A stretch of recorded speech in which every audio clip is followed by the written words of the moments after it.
Hello everyone, welcome to BET preparation channel once again. Today we are going to discuss about syllabus of BET 2026. तो जैसा हम जानते हैं BET में दो पार्ट होता है, पेपर 1 और पेपर 2। तो पेपर 1 एक कॉमन पेपर होता है जिसमें 10 यूनिट्स होते हैं और पेपर 2 आपका कंसर्निंग सब्जेक्ट होता है जो आपने मास्टर्स में पढ़ा होगा या पढ़ रहे होंगे। तो चलिए आज हम पेपर 1 के बारे में डिस्कस करते हैं कि पेपर 1 में कौन कौन से टॉपिक्स जो हैं वो हमें पढ़ने हैं बेट के लिए।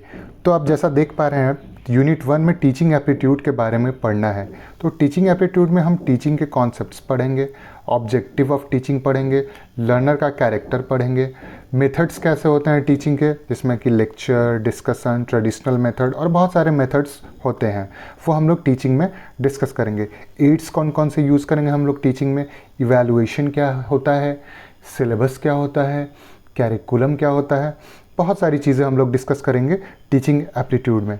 यूनिट 2 की हम लोग बात करें तो इसमें रिसर्च ओरिएंटेड ये टॉपिक है। इसमें हम लोग रिसर्च का बात करेंगे, उसमें मीनिंग्स ऑफ रिसर्च पढ़ेंगे, रिसर्च के क्या क्या टाइप्स हैं वो पढ़ेंगे, basic research, applied research, quantitative research, qualitative research, बहुत सारे रिसर्च के टाइप हैं जो आप इस टॉपिक में आप पढ़ेंगे। स्टेप्स क्या हैं रिसर्च के, मेथड क्या है, एथिक्स क्या फॉलो करना होता है रिसर्च में, जैसे कि अगर आप एथिक्स फॉलो नहीं करेंगे तो प्लेगरिज्म हो जाएगा आपके रिसर्च में, तो उसके भी लेवल्स हैं। तो बहुत सारी चीज़ें हम लोग पढ़ेंगे इस रिसर्च एप्टीट्यूड में। रेफरेंसिंग क्या होता है, एमएलए क्या होता है, तो बहुत सारी चीज़ें इसमें हम लोग को पढ़ना है। रिसर्च ओरिएंटेड ये पूरा पार्ट है और इसमें आपको कॉन्सेप्ट पता होना ही चाहिए, तभी आप इसको सॉल्व कर पाएंगे। और क्योंकि आपको असिस्टेंट प्रोफेसर बनना है तो उसमें रिसर्च बहुत ज़रूरी है। तीसरा पार्ट है कॉम्प्रिहेंशन का। तो कॉम्प्रिहेंशन बहुत इजी टॉपिक है। इसमें हम लोग को एक पैसेज दिया रहता है, उसको अंडरस्टैंडिंग के बेस में हमें उसमें से क्वेश्चंस दिए रहते हैं, उस क्वेश्चंस को सॉल्व करना रहता है। जैसे कोई भी एक एग्जांपल ले लो आप, उसमें एक टॉपिक दे दिया, जैसे जीडीपी के बारे में दे दिया और उसमें से कुछ नंबर्स दे दिया, तो वो नंबर्स क्वेश्चंस के फॉर्म में सॉल्व करके और वो सॉल्व करना पड़ेगा आपको। तो ये कॉम्प्रिहेंशन उसमें ऐसे आता है, उसमें वो इजी भी होता है, तो आप उसको अंडरस्टैंडिंग के बेस में इजीली सॉल्व कर सकते हैं। चौथा पार्ट कम्युनिकेशन का है। तो कम्युनिकेशन में हम लोग टाइप ऑफ कम्युनिकेशन के बारे में पढ़ेंगे, प्रोसेस क्या है कम्युनिकेशन का, बैरियर्स क्या आते हैं कम्युनिकेशन जब होता है, उसके बीच में रुकावटें क्या आती हैं, इफ़ेक्टिव क्लासरूम कम्युनिकेशन कैसे होता है, कम्युनिकेशन को और अच्छा कैसे बनाया जा सकता है, और टाइप्स में बहुत सारे कम्युनिकेशन के भी टाइप्स हैं। मॉडल्स के बारे में हम लोग इसमें पढ़ते हैं जो बहुत लोगों ने दिया है, लैसबेल मॉडल और बहुत सारे मॉडल्स हैं जो आप पढ़ेंगे अंदर तो आपको ये मिलेगा। यूनिट 5 में आप देखिए मैथमेटिकल रीजनिंग के बारे में पढ़ना है, जिसमें नंबर सिस्टम है, रेशियो है, परसेंटेज है, प्रॉफिट एंड लॉस है, रीजनिंग है और बेसिक मैथमेटिक्स आपको आना चाहिए। जो हमारे फैकल्टी हैं मैथ बैकग्राउंड से, इंजीनियर्स, वो आपको इसमें हेल्प कर पाएंगे। यूनिट 6 जो है लॉजिकल रीजनिंग का टॉपिक है। ये थोड़ा सा डिफ़िकल्ट टॉपिक आता है, लोगों को ये समझने में थोड़ा दिक्कत होता है, बट आप इसे ईजिली समझ सकते हैं। इसमें आर्ग्यूमेंट्स के बारे में पढ़ना है, इंटरफेरेंस के बारे में पढ़ना है, सैलोलिज्म के बारे में पढ़ना है, वेन डायग्राम के बारे में पढ़ना है, बहुत सारी चीज़ें इसमें पढ़नी है लॉजिकल रीजनिंग में। और इसमें दो तरह का रीजनिंग होता है, एक इंडियन लॉजिक पढ़ना रहता है और एक वेस्टर्न लॉजिक पढ़ना पड़ता है, इसीलिए वो थोड़ा डिफ़िकल्ट पार्ट साइड पे चला जाता है।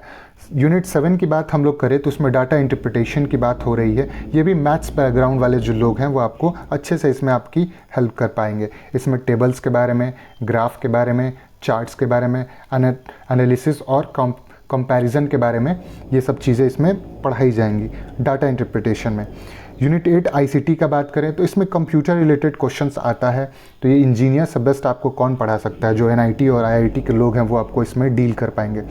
तो ये कंप्यूटर के बेसिक नॉलेज को चेक करता है, इंटरनेट क्या होता है, एमएस ऑफिस क्या होता है और डिजिटल एजुकेशन में कंप्यूटर का क्या रोल है, आईसीटी का क्या रोल है, वो आपको इसमें पूछा जाता है। जैसे स्वयं हो गया, स्वयं प्रभा है, मूक के बारे में, मैसिव ऑनलाइन ओपन कोर्सेज के बारे में, तो बहुत सारी चीज़ें इसमें पढ़ने रहती है। यूनिट 9 की हम लोग बात करें तो इसमें पीपल डेवलपमेंट और इन्वायरमेंट से रिलेटेड क्वेश्चंस आते हैं। जैसे सस्टेनेबल डेवलपमेंट क्या होता है, एसडीजी क्या होता है, सस्टेनेबल डेवलपमेंट गोल क्या होता है, कितने गोल्स होते हैं, मिनिमल डेवलपमेंट गोल क्या होता है, पॉल्यूशन के बारे में, इन्वायरमेंटल इश्यूज़ के बारे में, तो बहुत सारी चीज़ें ये इन्वायरमेंट रिलेटेड क्वेश्चंस इसमें आते हैं। यूनिट 9 की हम लोग बात करें तो इसमें हायर एजुकेशन के बारे में पढ़ना रहता है। इसमें आपको स्ट्रक्चर पढ़ना है, गवर्नेंस पढ़ना है, पॉलिसीज़ पढ़ना है, इंस्टीट्यूशंस इन इंडिया पढ़ना है, एनईपी के बारे में, न्यू एजुकेशन पॉलिसी जो है 2020 का उसके बारे में, कमीशंस जो फॉर्म्ड हुए हैं एजुकेशन के वो सब, एजुकेशन का रिलेटेड वो सब आपको पढ़ना पड़ेगा। तो ये एक पूरा होल सिलेबस है पेपर 1 का। ये 10 यूनिट में से आपके क्वेश्चंस आते हैं। अब हम लोग बात कर रहे हैं बेट की।